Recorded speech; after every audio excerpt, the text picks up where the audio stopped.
Photobomb. You're so not in the shot. Damn it. I can't jump high enough.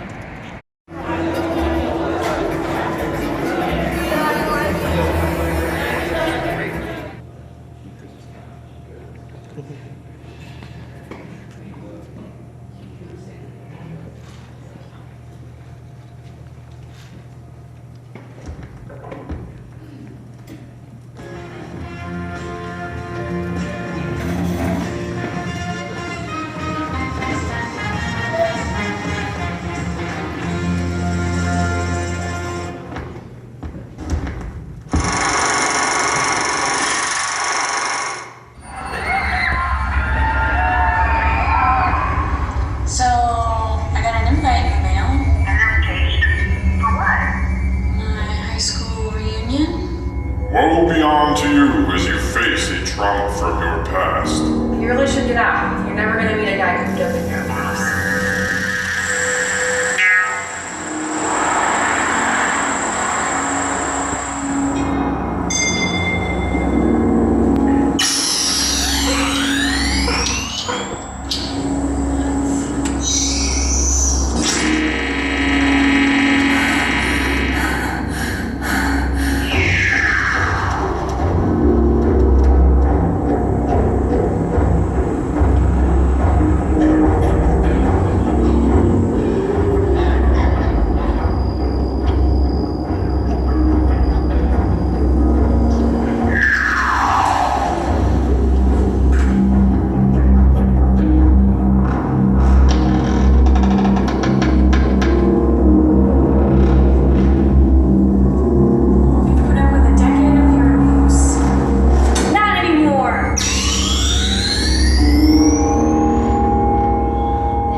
I spent so long looking for you. I thought one of your brothers would have been the one, but it was you. Who? The one who carries my legacy. No! I'm 80 years of age. I won't live forever. Wilfred surely did not. I won't be a part of this. This Christmas, dear daughter, I give you the gift of madness. No! Who bears the cross shall wear the crown.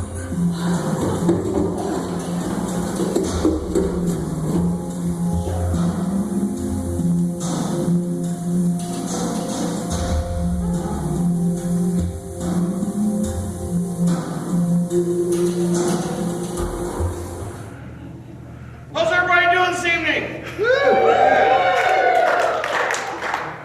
Thanks for coming out.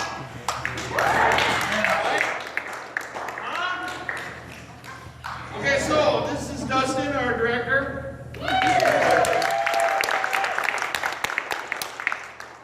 You guys got some questions for us? Yeah, Like what? I do. What is it? What location did you use for the cemetery scenes?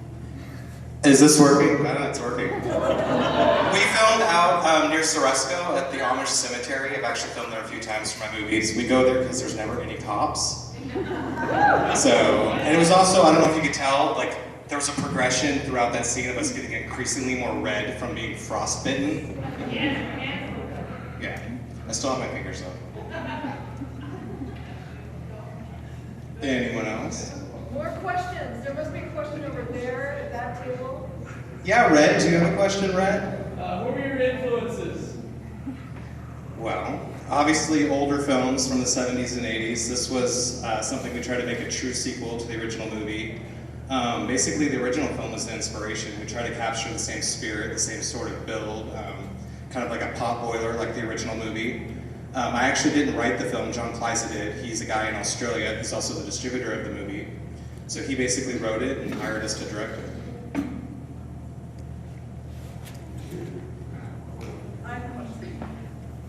What's your question? I'd like to know what the influences were behind the voice of Black Santa, Peter. Let's just ask him ourselves. I'm Black Peter. Is Peter's out? It was very much about the tease. It was always about the tease. I wanted to do something that was similar to the voice in the original film, but I also wanted to be a little different at the same time. Very little shallow, absolutely. And there's something about someone who overpronounces their T's that is kind of creepy. Like, okay, here we go. Not without the overemphasized T's. Peter's out. Yeah, right? Peter's out. Nothing, right? Peter's out. Right? Thank you very much. I would like to ask Mark a question. Mark, what was your inspiration for the cinematography? I watched the original and I noticed 3 things, I think. Unfortunately, I love the bourbon very much, but the projection here is a little dim, so you could have noticed some of the colors working in there. In the original, they had a green and red hue throughout most of it, so we incorporated that into a lot of the death scenes, and then the scenes where things were calmer were in green. And then the original also had a lot of dolly moves inside of the hotel, or the bed and breakfast, I guess it is. So we used a lot of those in there also. And then the third thing was a lot of the point of views, they used a wider angle lens, so we used the fisheye to kind of incorporate that. So those were the 3 things that I looked for visually in this picture. There were a lot of people that really put the blood, sweat, and tears into this project. And there are a lot of people you could call the VIPs, but I would just like to give a shout out to a woman who I think is still here. Her name is Ginny Caroline. And she, just applaud for her. Her death scene was shot in like 3 below 0 weather at midnight in Wilderness Park. We were freezing. She was wearing a tiny Santa outfit, running through the snow. And then we were like, can we just pour a crap ton of fake blood on you? That began to freeze immediately. And will you just lay in the snow and create a snow angel for us? And she was like, sure, no problem. And then afterwards, like when her mental facilities started to go because of the cold, we like wrapped her in moving blankets and just took her back to her home and gave her over to her husband. She's like forgotten all that. Just one more time, applause for her, one more time.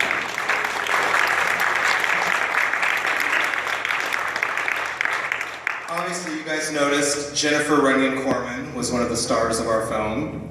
She is famous for Ghostbusters and Charles in Charge, amongst other things. She flew in from LA just to be in our little movie, and because of it, Jeremy missed 2 of the 3 days of shooting, dealing with getting the celebrities. Jeremy, why don't you tell us a little story about that? Well, Dustin always tends to keep me in mind for his movies to fly all the celebrities out to Omaha and drive them in, but Jennifer is a very genuine person. Of course, I find that out in like an hour-long car drive with them driving out to Lincoln. But yeah, she, nothing but nice things to say, and she's great to work with, as well as Luke, who came in from Canada for this film. So I'm always grateful for Dustin for letting me work on films with him, and especially getting to drive some of the celebrities around and get to know them. So thank you, Dustin. while I have the mic, I do have to publicly thank these guys, because without them, this movie wouldn't be possible. I don't make these movies by myself. I need a team of people to do it that are equally committed. Chad, Dorothy, Jeremy, and Mark, thank you so much. You guys dedicated a lot of time.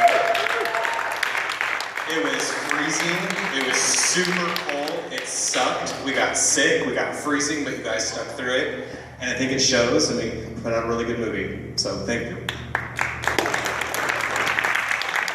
Somebody's got to drive the bus, and that's this guy right here. So, Dustin Ferguson, people.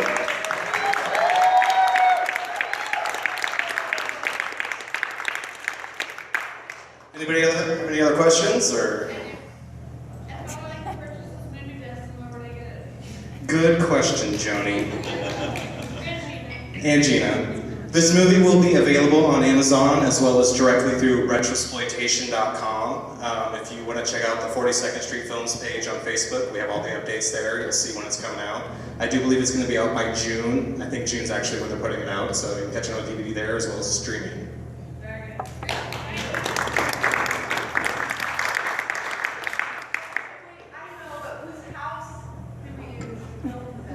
Oh, yes. The Moshman House, which is famous for Die Sister Die as well.